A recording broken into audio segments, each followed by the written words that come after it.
कहानी की शुरुआत में जंगल के बीच हम मार्टिना नाम की एक औरत को देखते हैं जो कि अपनी कार में बैठकर कहीं जा रही होती है। दरअसल वो अपने फ्रेंड्स ह्यूगो और लूसी के साथ एक फॉरेस्ट होम में जा रही थी। ये जगह ह्यूगो और लूसी की ही थी और वो तीनों यहाँ पर शिकार करने और एंजॉय करने जा रहे थे। उन्होंने प्लान किया था कि वो रोज एक जानवर का शिकार करेंगे और उसका टेस्टी खाना बनाकर पार्टी करेंगे। वहां पहुंचते ही लूसी थक जाती है और ह्यूगो से कहती है कि पास ही में एक पब है, चलो वहां जाकर हम खुद को रिलैक्स करते हैं। इस पर ह्यूगो भी मान जाता है और वो मार्टिना से कहते हैं कि तुम घर को लॉक करके यहाँ पर आराम से रहो, हम सुबह तक वापस आ जाएंगे। जिसके बाद वो वहां से चले जाते हैं। लेकिन अगली सुबह भी जब वो वापस नहीं लौटते तो मार्टिना उन्हें ढूंढने लगती है। जिसके बाद वो पहाड़ों के बीच से होते हुए एक गांव की तरफ जाने लगती है। वहीं ह्यूगो और लूसी का पालतू कुत्ता भी उसके साथ ही चल रहा था। तभी अचानक वो कुत्ता भौंकने लगता है और वहीं पर रुक जाता है। फिर जब मार्टिना आगे बढ़ती है तो वो किसी चीज से टकरा जाती है। वो ये देखकर हैरान थी कि वहां पर तो कुछ भी नहीं था, तो उसे आखिर रोक क्या रहा है। वो ऊपर हाथ लगाती है तो उसे पता चलता है कि उस जगह पर एक इनविजिबल दीवार है जो किसी को दिखाई नहीं देती, लेकिन वो बहुत मजबूत है। अब मार्टिना बहुत कोशिश करती है लेकिन ना तो वो उसे तोड़ सकती थी और ना ही उसे पार कर सकती थी। अब कुछ देर दम लगाने के बाद वो वहीं थककर बैठ जाती है। जिसके थोड़ी देर बाद वो फिर कोशिश करती है लेकिन नाकामयाब रहती है। कुछ घंटों बाद वो घर वापस जाने का फैसला करती है और कुत्ते को लेकर वहां से जाने लगती है। अगले दिन सुबह वो फिर से उसी जगह पर जाती है, ये देखने के लिए कि कहीं ये उसका भ्रम तो नहीं था और वहां पर सचमुच में कोई दीवार है भी या नहीं। लेकिन इस बार भी वो उस जगह को क्रॉस नहीं कर पाती। अब ये देखकर उसे डर लगने लगता है। फिर जब वो वापस घर लौट रही होती है तभी वो रास्ते में एक बूढ़े कपल को देखती है जो कि वहां पर कुछ काम कर रहे थे। अब उन्हें देखकर मार्टिना को थोड़ी तसल्ली होती है और वो उन्हें आवाज लगाकर बुलाने लगती है। लेकिन जब वो उनके पास पहुंचती है तो वहां पर उसे कोई इनविजिबल दीवार रोक रही होती है, जिसका मतलब था कि यहाँ पर भी एक इनविजिबल दीवार है। और इतना ही नहीं, वो बुजुर्ग इंसान भी उसे इंसान नहीं बल्कि पुतले लग रहे थे।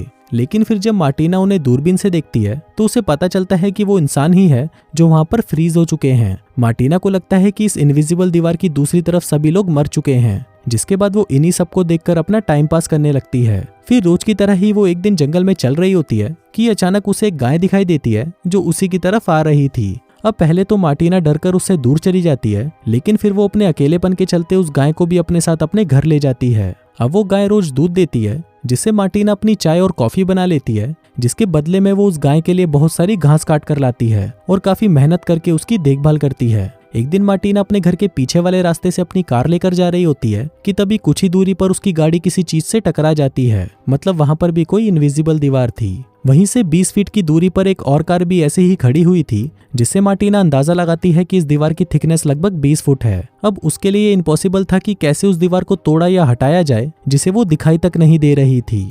उसे तो ये भी पता नहीं था कि ये दीवार कहाँ शुरू होती है और कहाँ खत्म। अब ये देखकर मार्टिना मायूस हो जाती है कि वो कभी भी इसे क्रॉस नहीं कर पाएगी। जिसके बाद वो वापस घर लौट आती है।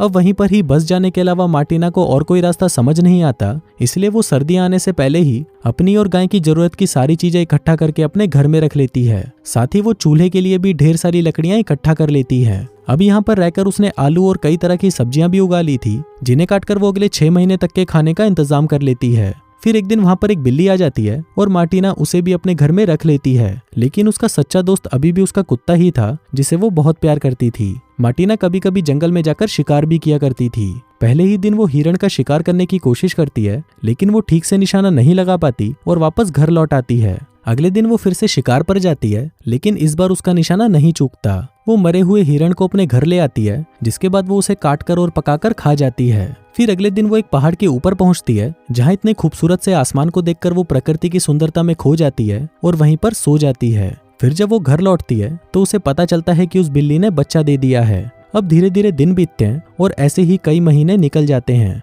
मार्टिना की जिंदगी बहुत ही आराम से कट रही होती है। लेकिन एक दिन अचानक बहुत तेज तूफान आता है और बर्फ गिरने लगती है, जिसके चलते वो बिल्ली का बच्चा ठंड से मर जाता है और मार्टिना दुखी होकर उसे दफना देती है। मार्टिना अपने रोज के एक्सपीरियंस को एक डायरी में लिख रही थी ताकि वो अपने इन दिनों को कभी भूल ना पाए।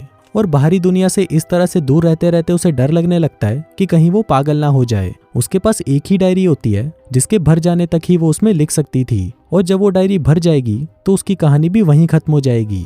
कुछ ही दिनों में बाहर बर्फबारी बहुत ही तेज हो जाती है और अब मार्टिना घर में बंद होकर रह जाती है। उसके पास खाने पीने की सभी चीजें घर पर ही थी, इसलिए वो कुछ न कुछ पकाकर खा लिया करती थी। लेकिन वो कहीं बाहर नहीं जा सकती थी और सारा दिन घर में ही बंद रहती थी। इसी बीच उस गाय का बछड़ा भी हो जाता है और मार्टिना डिलीवरी में उस गाय की मदद करती है और बहुत ही मुश्किल से उस बछड़े को बाहर निकालती है। अब मार्टिना उस बछड़े को भी संभालती है, जिसके बाद देखते ही देखते सर्दियों का मौसम भी चला जाता है। उसकी डायरी में 25 में लिखा होता है, जिसमें मार्टिना लिखती है कि इस जंगल में रहते हुए 1 साल बीत चुका है और इसकी एनिवर्सरी मनाने में पहाड़ पर जाने वाली हूँ। जिसके बाद वो कुत्ते को लेकर पहाड़ पर जाती है और शाम तक अपना टाइम वहीं बिताती है। वो सोचती है कि जो हो गया सो हो गया, आज से मैं एक नई जिंदगी की शुरुआत करूंगी।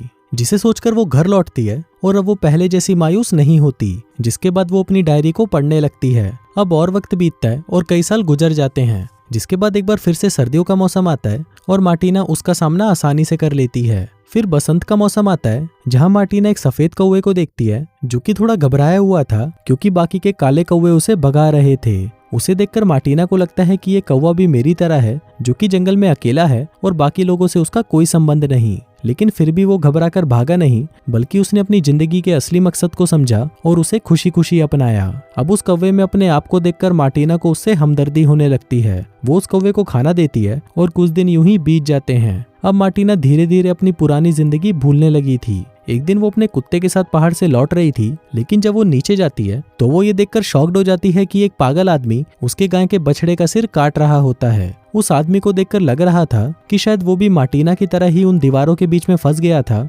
लेकिन वो मार्टिना जैसा सुलझा हुआ आदमी नहीं था, बल्कि वो यहाँ पर अकेले रह रहकर पागल हो चुका था। अब उस आदमी को ये सब करता देख मार्टिना बहुत डर जाती है और वहां से भागने लगती है। तभी उसका कुत्ता उस आदमी पर अटैक करने लगता है, लेकिन वो आदमी उसे भी मार देता है। अभी देखकर मार्टिना पीछे के दरवाजे से घर में जाती है और अपनी बंदूक लेकर आती है, लेकिन तब तक बहुत देर हो चुकी थी और वो बछड़ा मर चुका था। अभी देखकर मार्टिना को बहुत गुस्सा आता है और वो उस आदमी को लगातार शूट करके उसे मार डालती है। वो उस बछड़े के पास जाती है जो कि मर चुका था, जिसके बाद वो अपने कुत्ते के पास आती है और उसे गोद में लेकर रोने लगती है। फिर मार्टिना उस पागल आदमी की लाश को घसीटते हुए उसे पहाड़ से नीचे फेंक देती है। जिसके बाद वो उस बछड़े और उस कुत्ते को भी दफना देती है और उसका अंतिम संस्कार भी करती है। जिसके बाद से वो अपनी अकेली जिंदगी को फिर से अपना लेती है। वो अपनी गाय को घास चराने लेकर जाती है, जिसके साथ ही वो आलू और कई तरह की सब्जियां उगाती हैं। जिसके बाद दोबारा सर्दियों का मौसम आ जाता है। फिर एक दिन वो अपनी डायरी में 25 फरवरी को लिखती है, जो कि इस डायरी का आखिरी पन्ना होता है। इसके बाद अब जो भी होगा वो उसे लिख नहीं पाएगी। उसे उन बातों को अपने दिल में ही रखना होगा